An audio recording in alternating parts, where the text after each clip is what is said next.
Le Havre, en Seine-Maritime. C'est dans ce pavillon que vivent Annick et Alain. Depuis 4 ans, leur vie a basculé. Ils ont arrêté leur travail. Ils cherchent à savoir ce qui est arrivé à leur fille unique, Valérie, disparue à l'âge de 24 ans. Notre quotidien, c'est de chercher sans arrêt. On cherche Valérie, on écrit partout, on fait des lettres pour des procureurs, pour le juge, l'avocat. Bon, le matin, c'est très difficile de se lever. Hein, parce que quand on se lève, on se dit encore une journée à tenir, quoi. Le seul moment où moi, je ne vais pas pouvoir, parce que de toute façon, je vais pleurer. Qu'est-il arrivé à Valérie? Pourquoi cette jeune fille de 24 ans n'a-t-elle plus donné signe de vie à ses parents depuis 4 ans? Sur les murs de la maison, les photos d'une petite fille à l'enfance heureuse. À l'époque, rien ne laisse présager le drame qui va survenir. Une enfant vraiment, vraiment calme, adorable. Elle était douce, elle était... Donc elle a fait de la danse, ça a duré plusieurs années. Ça lui plaisait. Elle a commencé la danse classique et puis après elle a voulu faire du jazz. Donc elle a fait les deux en fin de compte. Elle était belle. Ça c'était les bons moments ensemble. Ça, c'était les bons moments, oui. C'était le bon temps, on ne savait pas. Oui. On sait qu'on est heureux une fois qu'on est malheureux. On ne le sait pas en fait. Ça c'est... À l'âge de 18 ans, Valérie part faire ses études en Belgique. Elle veut être éducatrice pour enfants inadaptés. Elle obtient brillamment son diplôme 3 ans plus tard. Mais la jeune fille que l'on voit danser sur cette vidéo amateur tombe petit à petit dans une profonde dépression. En janvier 2004, Annick reçoit un appel du petit copain de sa fille. Un drame vient de se produire. Et il me dit « Annick, Valérie a fait une tentative de... » Je suis partie comme une folle chez elle.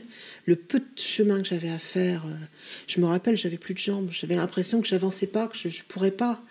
Et puis je suis arrivée. Alors Dimitri, son ami, l'avait trouvée. Elle était endormie et elle avait pris de la bière et peut-être de la vodka. Valérie est sauvée in extremis.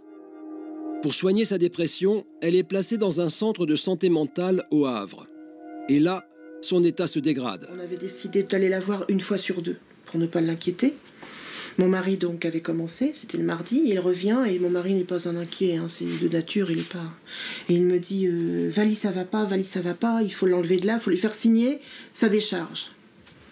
Et je lui ai dit, alors là je m'en veux énormément, je lui ai dit non, ce sont des spécialistes, ils savent ce qu'ils font. Vous en êtes voulu, vous, à ce moment-là, de ne pas lui avoir posé plus de questions? Ah, complètement. Ah bah oui, et je m'en veux encore. Hein. Je m'en veux encore. Hein.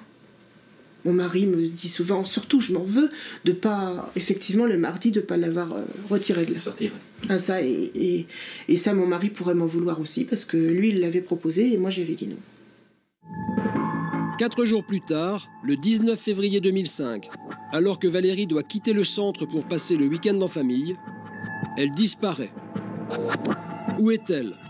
Très vite, ses parents s'inquiètent. Valérie a tout laissé sur son lit d'hôpital. Son sac, ses papiers, son argent. Annick et Alain vont voir la police, mais leur fille est majeure. Elle a pu disparaître de son plein gré. L'enquête n'est pas ouverte immédiatement. C'est nous qui avons fait la perquisition. Hein. La police du Havre nous a dit, bon, vous allez perquisitionner chez elle. Alors il a fallu qu'on fouille nous-mêmes. On a tombé sur un carnet intime, qu'elle appelait carnet d'écriture d'ailleurs. Et là, on a vu comment elle était mal, comment vraiment ça, c'était profond. C'était une dépression profonde, c'était pas une dépression... Ce carnet intime, Annick et Alain l'ont conservé dans la chambre de leur fille. À l'intérieur, ils découvrent une partie de la vie de Valérie qu'ils ne soupçonnaient absolument pas.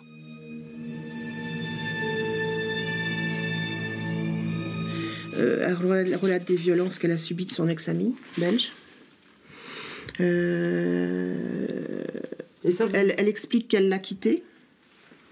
J'ai enfin décidé de le quitter. Ce qu'il m'a fait subir, ses écarts dans l'alcool, sa jalousie maladive, son manque de respect, ses insultes trop nombreuses, ses claques, ses coups, son regard de feu qui me fait si peur, ses humiliations en public. Comment ai-je pu pardonner qu'on me crache en pleine figure dans une grande surface?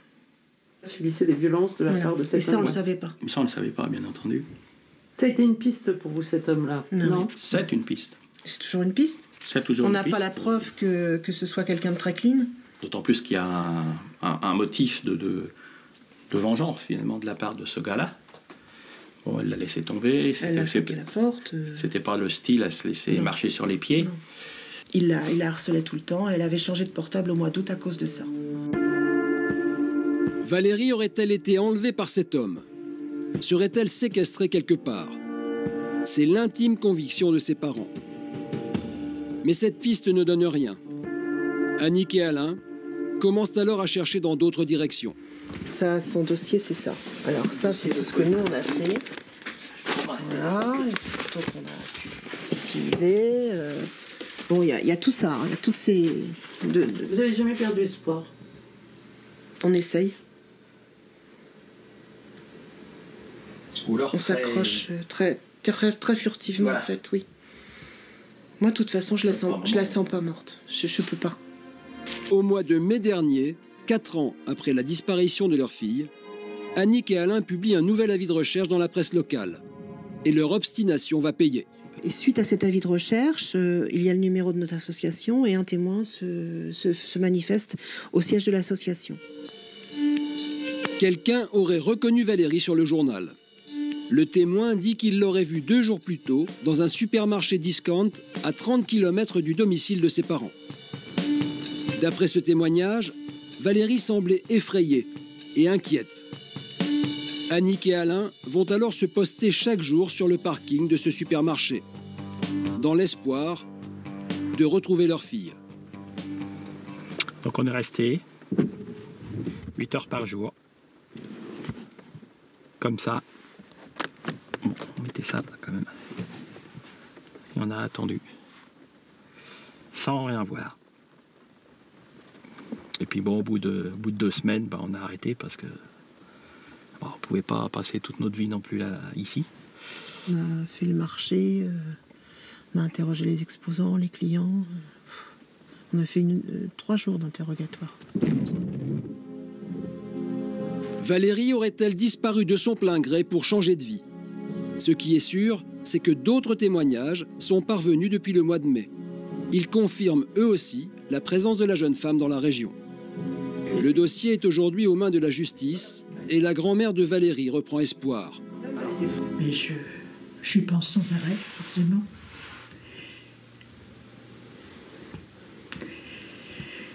Est-ce qu'elle est disparue? Est-ce qu'elle est encore en vie? Mystère. C'est très dur, c'est très très dur.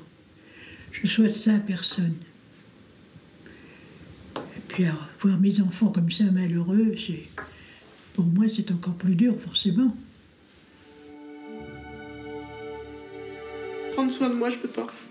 J'y arrive pas. J'ai toujours autre chose à faire que de m'occuper de moi. Je m'intéresse pas.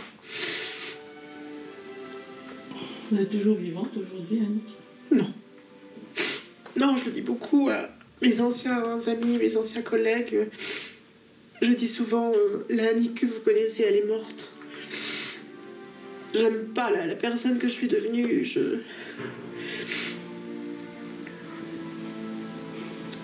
Moi, je dis qu'on est des morts vivants.